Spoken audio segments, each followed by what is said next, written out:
gotovo.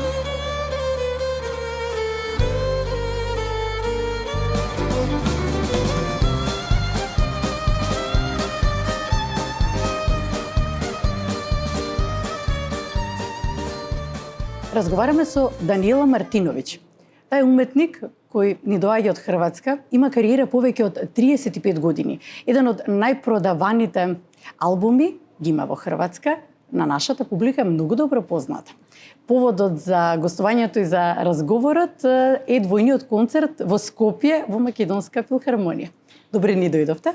Dobar dan, još bolje vas našla, hvala što ste me pozvali.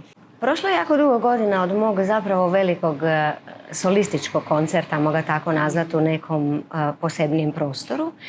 Prije nekoliko godina najavili su mi da će univerzalna dvorana u kojoj sam zapravo gostovala po prvi puta 98. godine sa 5 uzastopnih rasprodanih koncerata, da će biti renovirana i nekako ostalo je na tome, pa sam čekala.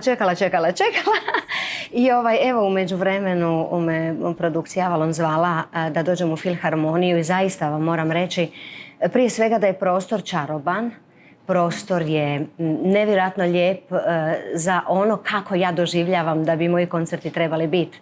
Intimni, publika je tu blizu, mogu komunicirati, mogu ih vidjeti, mogu ih osjetiti i presretna sam jer su 2 uzastopna koncerta rasprodana. O atmosferi vam uopće ne mogu, teško je to pretočiti u riječi, znate. Jer nekako ja sam računala, ok, sad ćemo mi to kao polako, pa će doći na te pjesma 2, 3. Međutim, na trećoj pismi svi su već bili na nogama i tako do kraja koncerta. Zaista neopisljivo. Ste недостасувале на македонската публика, можеби? Joj, i znate šta, i zaista je falila makedonska publika meni, jer to je jedna posebna priča. Često me pitaju kao, zašto se volite tako? I onda kažem zato što jednostavno ta divna makedonska duša jednostavno nema cenzure. Nekako ja volim reći u današnjem nekom svijetu malo svi se nekako povlačimo, uče nas da se osjećaji ne pokazuju, da to nije dobro, da će nas to raniti, da ćemo možda, požaliti zbog toga. Ja upravo suprotno živim, ja upravo suprotno, kad kažem propagiram svojim životom i onim što ja jesam, a to je pokazalo se sinoć da je publika zapravo prihvatila i da oni tako žive.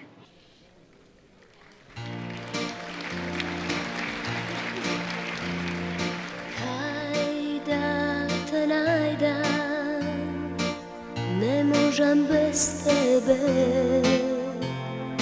kade si ne znam, misliš li na mene, razbudio ga, ko ova srce ti, gorite pregoruvam, sama što dogoruvam.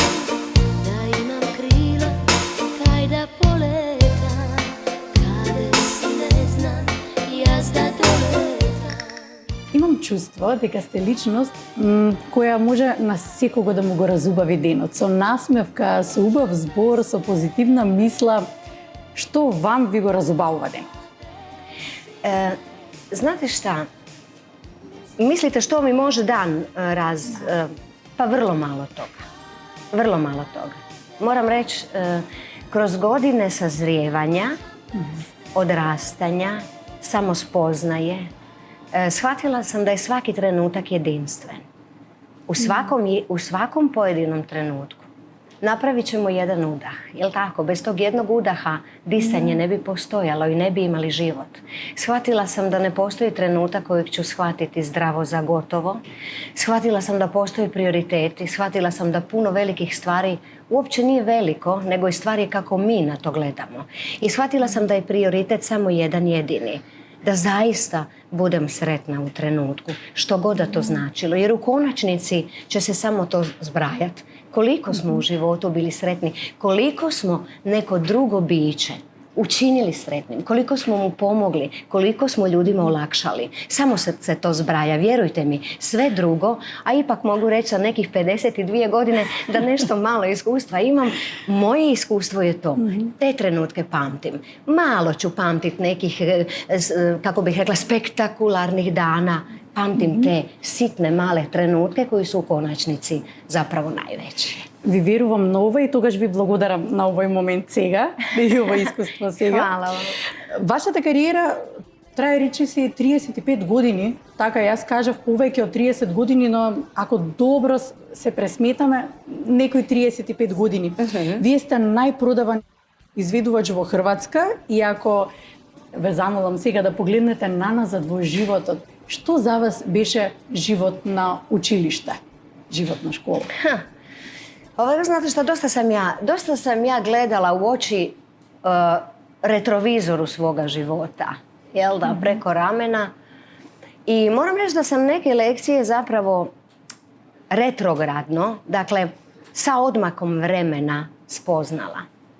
Prvo sam spoznala da postoje odredišne točke naših života koje ne možemo zaobići. Možemo mi htjeti, možemo mi ne htjeti. Ja mislim da kao jedna plava točkica koja lebdi u univerzumu, samo smo mala točkica nespoznatljivog univerzuma, da ne može postojati slučajnost. I onda kad sam vidjela kako su me određene životne okolnosti vodile do nekih trenutaka, shvatila sam da je u životu najvažnije imati povjerenje, da smo uvijek tamo gdje trebamo biti, da postoji razlog zašto trebamo proći kroz određeno iskustvo, makar ono bilo i teško.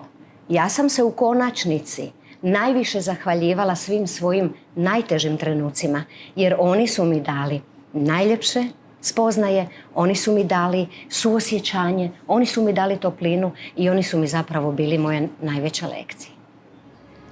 Eurovizija. Još jedan dan je prošao, još jednom mjesec došao, tiho ko neki dragi gost, da mi do jutra... Вашиот настап ги помести границите за изведувачите. Дотогаш беше несвојствено да се носи наметка, па да има сценски настап со порака, па да се соблече наметката, да се покаже изведувачот. И на тој начин да се испрати некоја порака до публиката, не само да се воодушеви со гласот. Лесно ли е? И што за вас представува сцената?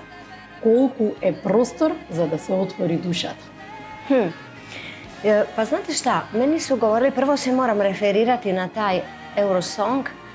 Postoje te neke, kako bih rekla, za mene možda posebni, teško mi je bilo izabrati kad sam pisala svoje memoarske knjige Tuširanje duše.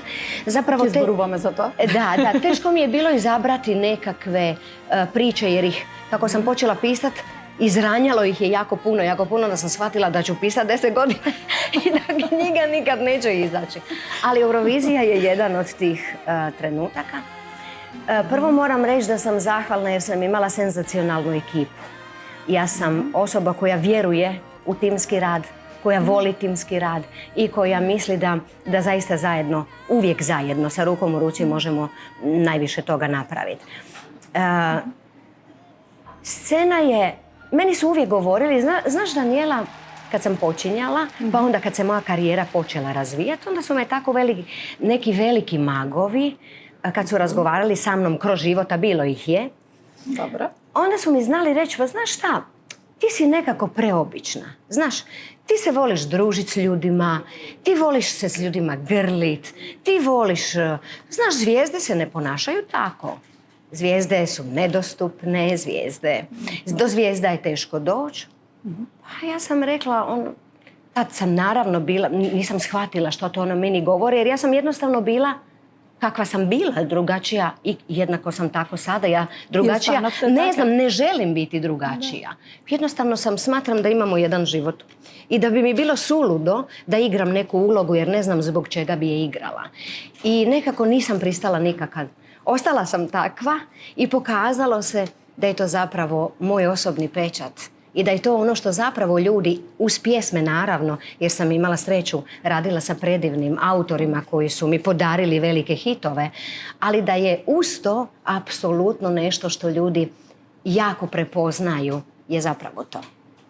Низ годините, вашето присуство во медиумите секогаш беше дозирано. Никогаш не се појавувавте премногу. Само кога имавте нешто што да кажете. И така паметам, дека беше и чинам дека е така. Дали се она што се случуваше, вашето искуство, се она што поминавте, прерасна во една зрелост, тоа да го преточите во вашата пета книга, да, Туширање на душата, која е најчитаната автобиографија во Хрватска. Pa eto, to vam je ono što sam vam počela pričati, kako su to odredišne točke. Znate, u jednom trenutku nas su učili i mi imamo uvjerenje, mahom, većina ljudi, da je sve teško, je li tako? Da se trebamo boriti, da je život borba, da sve mora biti. Ja ću to demantirati, a neću demantirati zato jer se pravim pametna, nego zato što pričam svoje iskustvo. Ja zaista nisam znala uopće zašto pišem. Ja sam jednostavno shvatila da se ne mogu u intervjuima i u svojim pokazivanjima, a to je dio, naravno, moga posla, da se ne mogu izraziti do kraja. Najčešće budem cenzurirana, pa znate, zbog nekih interesantnih naslova izbaci se nešto iz konteksta, izvuče se nešto iz konteksta i ja sam jako zbog toga patila. Jer meni takva vrsta publiciteta naprosto nepotrebna. I ja sam u jednom trenutku odlučila da neću davati intervjue. I jednostavno, dok ne vidim da je to prilika za jedan dobar intervju. Ali šta se dogodilo onda? Počela je neka silna neobjašnjiva želja da počnem pisati. Da počnem pisati. I sad si ja mislim, pa čekaj, misliš, šta ćeš ti pisati? Znate, počne se petljati. Pa toliko ljudi piše, toliko književnika, toliko danas na mrežama mladih, talentiranih ljudi. No i dalje je to bilo jače od mene. I samo sam se prepustila toku, bez ikakvog plana da to bude knjiga. Dakle, ja nisam pisala s namjerom da jednog dana to bude knjiga koja će izaći. Ne. Ja sam samo pisala ono što sam u tom trenutku osjećala. I mislim da je to bez nekih posebnih planova zapravo rezultiralo time. Ja sam se samo prepustila i nevjerojatno sve je teklo glatko. To vam želim reći. Dakle, ja se za ništa nisam... Svi su ljudi dolazili meni. Izdavači, moj mentor. Dakle, sve je dolazilo nekako kao da je to bilo neophodno da se dogodi. I moram reći, kad sam je uzela u ruku, posebno je to iskustvo jedno. Zaista da, jer to unutra je možda Danijela, 100% Danijela, jer potpuna Danijela, ona koju ljudi možda nemaju prilike na ovakav način upoznati. Се надевам дека ние ќе имаме прилика да ја видиме не само таа книга и претходните книги, од чии што зборови публиката често знае да заплаче. Вила дека од вашите зборови директно во душата допираат. Ajoj, hvala vam puno. Zaista mogu reći da sam tek sa pisanjem postala potpuna, cjelovita. Tek sada sam jedan divna zaokružena cijelina, amo tako reći, unutar sebe se tako osjećam, da nema ništa više što manjka.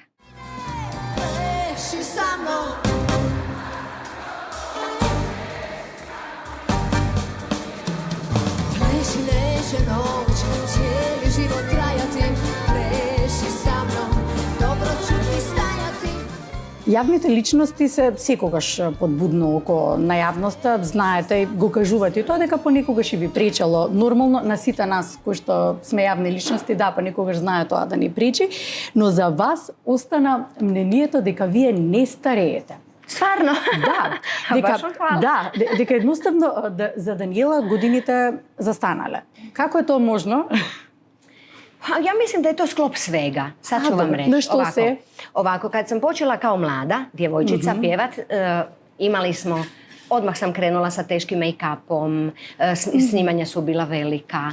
I pokojna Višnja Trusić je bila naša prva make-up artistica i stilistica, a ona je recimo najpoznatija po tome što je osmislila legendarni imidž za našu Tajči kad je išla na Eurosong. Da. I mi smo je svi zvali Teta Višnja i Teta Višnja je mene obožavala jer sam njoj bila kao dijete.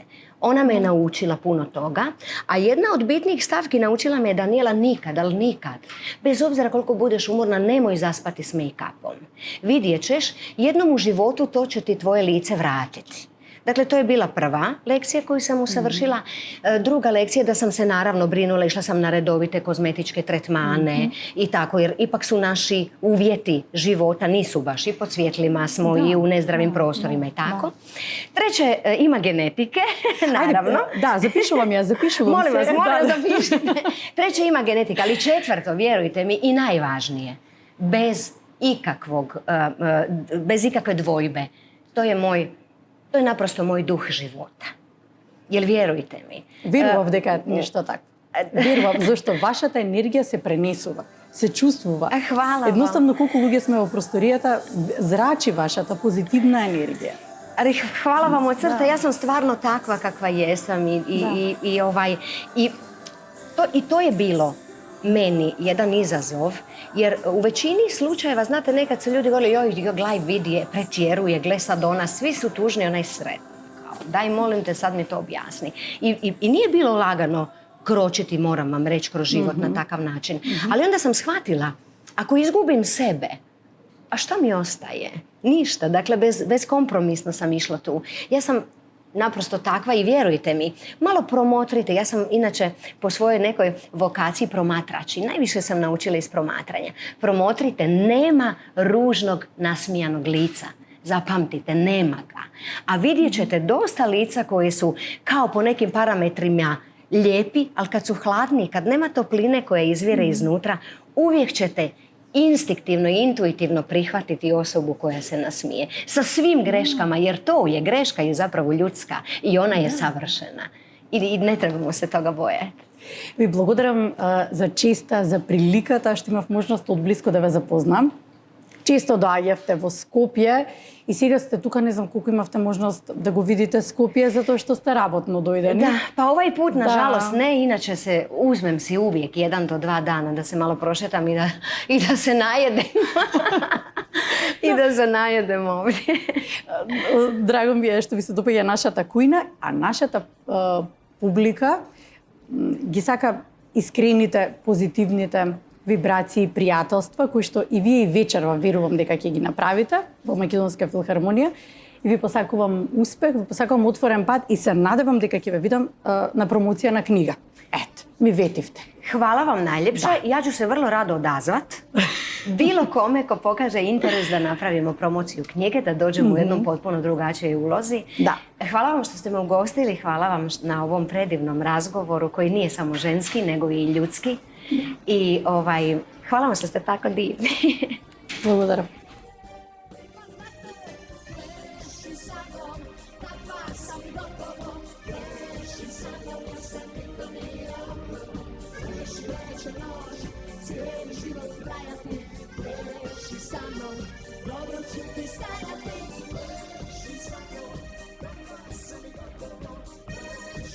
Pokaži šta imaš.